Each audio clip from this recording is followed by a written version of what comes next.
لي صدري ويسر لي أمري واحلل عقدة من لساني يفقهوا قولي۔ معزز سامعین و ناظرین، السلام علیکم۔ میں عسکری نیوز نیٹ ورک کے پلیٹ فارم سے نشر ہونے والے پروگرام لائٹ سول کا میزبان کفایت اللہ آپ سے مخاطب ہوں۔ 6 دن کے بعد 7ویں دن کی شام کا مختصر سا حصہ آپ سے طلب کرنا چاہتا ہوں۔ آج کے اس حصے میں ہم دیکھیں گے کہ مختلف عوامل کے ذریعے سے ہم مختلف کام کروانا چاہ رہے ہوتے ہیں، کیا وہ عوامل اثر انداز ہوتے ہیں یا نہیں ہوتے؟ اگر ہوتے ہیں تو ان کا رد کیا ہے، ان کی تردید کیسے کی جا سکتی ہے؟ اس میں ایک چیز آپ کو عرض کر دوں کہ دیکھیں، ہم جب نماز پڑھتے ہیں تو ہم 5 وقت نماز میں ایک ہی بات کرتے ہیں، اور وہ ہم شروع کرتے ہیں سب سے پہلے ثنا اور اس کے بعد الحمدللہ رب العالمین، یعنی سورۃ فاتحہ سے ہم نماز کا جو ہے ہم شروع کرتے ہیں۔ اور آپ قرآن پاک کو کھول کر دیکھیں تو اس کی جو ہے ترتیب جو ہے وہ بھی سورۃ فاتحہ سے شروع ہوگی۔ سورۃ فاتحہ میں 2 آیات ہیں، ایاک نعبد و ایاک نستعین اہدنا الصراط المستقیم۔ اب ہم یہاں جو بھی نماز پڑھتے ہیں، ہم اس میں اگر 4 رکعتیں ہیں تو ہم ان میں 4 مرتبہ اس بات کا اقرار کرتے ہیں کہ یا اللہ ہم تجھ سے مدد چاہتے ہیں، ہم تجھ سے سوال کرتے ہیں، ہم تیری ہی عبادت کرتے ہیں۔ ہم 2 رکعتیں پڑھتے ہیں، ہم 2 دفعہ اس بات کا اقرار کرتے ہیں۔ ہم 3 رکعتیں پڑھتے ہیں، ہم 3 مرتبہ اس چیز کا اقرار کرتے ہیں۔ اب اس چیز کو میں ذرا ایکسپلین کرنا چاہوں۔ ایاک نعبد و ایاک نستعین، ان الفاظ میں کیا چیز ہے؟ ان الفاظ میں کیا چیز ہے؟ اب دیکھیں، یہ جو الفاظ ہیں ایاک نعبد، اس کا مطلب ہے کہ ہم تجھ سے ہی، تیری ہی عبادت کرتے ہیں، ہم تیری ہی عبادت کرتے ہیں۔ وَإِيَّاكَ نَسْتَعِينُ، اور تجھ سے ہی مدد چاہتے ہیں، تجھ سے ہی مدد چاہتے ہیں۔ اگر الفاظ یہ ہوتے کہ وَإِيَّاكَ نَعْبُدُ وَنَسْتَعِينُ،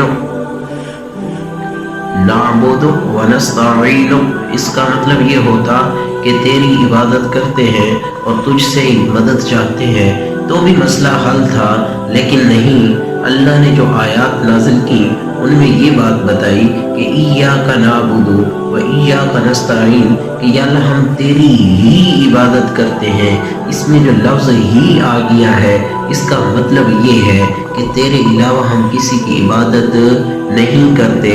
اور اس میں جو لفظ آ گیا ایاک نعبد اور پھر آگے وَإِيَّاكَ نَسْتَعِينُ، اس کا مطلب یہ ہے کہ ہم تجھ سے ہی مدد چاہتے ہیں، ہم مدد مانگیں گے تجھ سے ہی مانگیں گے، اور ہمارا مدد کرنے والا، ہمارا مددگار کوئی نہیں ہے۔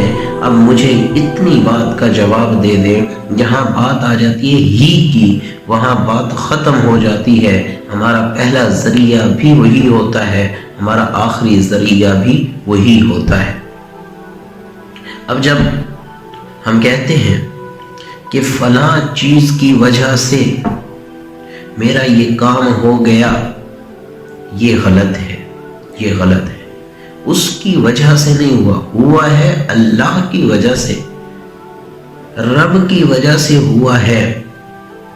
لیکن جس سے آپ منسوب کر رہے ہیں وہ وجہ نہیں بنا، وہ ذریعہ بنا ہے، وہ سورس بنا ہے، وہ وسیلہ بنا ہے۔ اکثر علماء کرام فرماتے ہیں کہ اگر آپ اپنے ایمان کا درجہ چیک کرنا چاہتے ہیں کہ آپ ایمان کے کس لیول میں ہیں، آپ کا لیول آف فیتھ کیا ہے، تو آپ چیک کیا کریں کہ جب آپ کو ضرورت پڑتی ہے کسی چیز کی، آپ کا خیال سب سے پہلے کس کی طرف جاتا ہے؟ اگر تو آپ کا خیال جاتا ہے اپنے رب کی طرف، اللہ کی طرف جاتا ہے، تو اس سے کیا ہوگا؟ سمجھ جائیں آپ کا ایمان ایک اچھے درجے پر ہے۔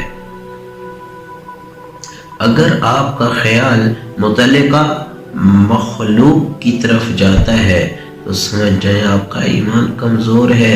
اپنے ایمان کی تجدید کر لیا کریں۔ اب اس کی مثال میں اس طرح دوں گا، آپ بیمار ہو جاتے ہیں، آپ کا پہلا خیال آتا ہے کہ یار مجھے ڈاکٹر کے پاس جانا چاہیے، بھائی مجھے ڈاکٹر کے پاس جانا چاہیے، بھائی مجھے فلاں میڈیسن میں لے لوں، میں ٹھیک ہو جاؤں گا، میں ٹھیک ہو جاؤں گی۔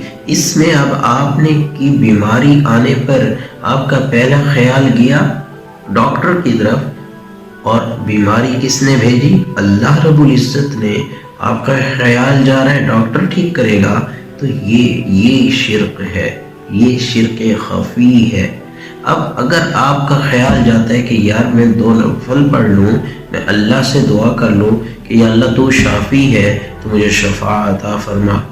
دوا کا انکار نہیں ہے، دوا استعمال کرنا، دوائی استعمال کرنا، میڈیسن یوز کرنا سنت ہے، لیکن میڈیسن پر یقین کر لینا کہ یہی دوا مجھے شفا دے گی، یہ غلط ہے، یہ شرک ہے، یہ شرک ہے۔ اور شرک بہت بڑا گناہ ہے، لظلم عظیم ہے۔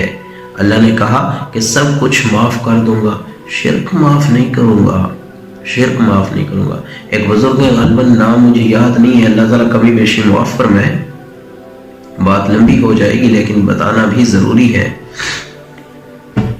وہ فرماتے ہیں کہ ایک خاتون میرے پاس آئی اور کافی عرصے بعد مجھے اس خاتون نے ایک بات کا مطلب بتایا کہ شرک کیا ہوتا ہے۔ ایک بزرگ فرماتے ہیں کہ میرے پاس ایک خاتون آئی اور کہنے لگی کہ میرے شوہر جو ہیں، میرے مجازی خدا جو ہیں، میرے جو ہسبینڈ ہیں، وہ دوسری شادی کرنا چاہتے ہیں، اور اگر اللہ نے پردے کی اجازت نہ دی ہوتی تو میں آپ کو اپنا چہرہ دکھاتی اور آپ کو بتاتی اور آپ کو پتہ چلتا کہ میں کتنی حسین اور کتنی خوبصورت ہوں۔ اس کے باوجود بھی وہ دوسری شادی کر رہا ہے۔ تو وہ بزرگ بے ہوش ہو گئے، ان کو بعد میں پانی کے چھینٹے ڈالے گئے اور ان کو ہوش میں لایا گیا۔ پوچھا کہ کیا ہو گیا تھا حضرت؟ تو کہنے لگے کہ مجھے شرک کا مطلب اس عورت نے آج سمجھایا ہے۔ بہت بڑے اعلیٰ پائے کے بزرگ گزرے ہیں۔ اس میں اب آپ یہ دیکھیں، اس میں انہوں نے کیا سمجھا، کیا سیکھا؟ انہوں نے کہا کہ ایک مخلوق، ایک عام سی عورت ہو کر شرک برداشت نہیں کر رہی، اپنا شریک برداشت نہیں کر رہی، شراکت برداشت نہیں کر رہی، نہیں چاہ رہی کہ اس کی کوئی سوکن ہو، اس کے برابر کی کوئی خاتون اور اس کی زندگی میں آئے، تو وہ تو رب العزت ہے، وہ کیسے برداشت کرے گا کہ ہم کہیں کہ یہ مجھے شفا دے سکتا ہے؟ ہاں ڈاکٹر اچھا ہے، اللہ نے اس کے ہاتھ میں شفا رکھی ہے۔ میں نے ایک میڈیسن یوز کی، میری طبیعت اپسیٹ ہوئی، مجھے سر میں درد ہوا، تو میں نے پیناڈول لے لی۔ اب پیناڈول لینے سے مجھے فرق پڑ گیا، آرام آ گیا۔ 1 ویک گزرا، 2 ویک گزرے، اس کے بعد مجھے پھر سے سر میں درد ہوا، میں نے پھر سے پیناڈول لے لی۔ اب اس سے کیا ہوا؟ یہ شرک ہے، شرک خفی ہے۔ تو اب اس میں آپ یہ دیکھیں کہ شرک اور جلی اور شرک خفی، موضوع لمبا ہو جائے گا، میں مختصر کرنا چاہ رہا ہوں۔ اس میں اب مجھے پیناڈول اٹھانے سے پہلے مجھے سوچنا چاہیے تھا کہ یا اللہ تو نے ہی تکلیف دی ہے، تو ہی اس کو ٹال دے، مجھے شفا عطا فرما، تو ہی طبیبوں کا طبیب ہے، مجھے میڈیسن لینی نہ پڑے، اور یا اللہ میں دوا لے رہا ہوں صرف اس لیے کہ تیرے حبیب کی سنت ہے، شفا تو نے ہی دینی ہے، تو نہیں چاہے گا شفا نہیں ملے گی۔ اب یہ دعا کر کے اگر ہم استعمال کر لیں تو کیا ہی پیارا طریقہ ہے، کیا ہی زبردست بات ہے۔ دوسری چیز ہے تعویذ وغیرہ، اس حوالے سے جادو وغیرہ، ٹھیک ہے جادو ہو جاتا ہے، ٹھیک ہے، اور تعویذ بھی کرائے جاتے ہیں۔ میں نے آپ کو ایک چیز بتا دی ہے، اگر ہم اللہ کے کاموں میں مداخلت کریں گے تو اللہ سزا دے گا، ٹھیک ہے، لیکن ذلت کے ساتھ جا بھائی تجھے اسی سے امیدیں ہیں تو کام اپنا کروا لے۔ میری ایک پرسنل ٹیریٹری ہے، میرا ایک پرسنل سرکل ہے، میرے کچھ پرسنل کام ہیں، ان میں اگر آپ مداخلت کریں گے تو میں کبھی پرمیشن نہیں دوں گا۔ میں ایون دیٹ کہ پرمیشن تو دور ہے، میں تو بدلہ لوں گا۔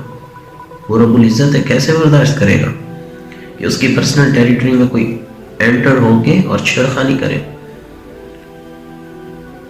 تو جس طرح تکبر جو ہے حدیث قدسی ہے، جس کا مفہوم ہے اللہ تعالیٰ کا بھی معاف فرمائے کہ تکبر میری چادر ہے، کسی اور نے گھسنے کی کوشش بھی کی تو اسے انجام دیکھے گا، میں اسے دیکھ لوں گا۔ اب اس میں کیا ہے؟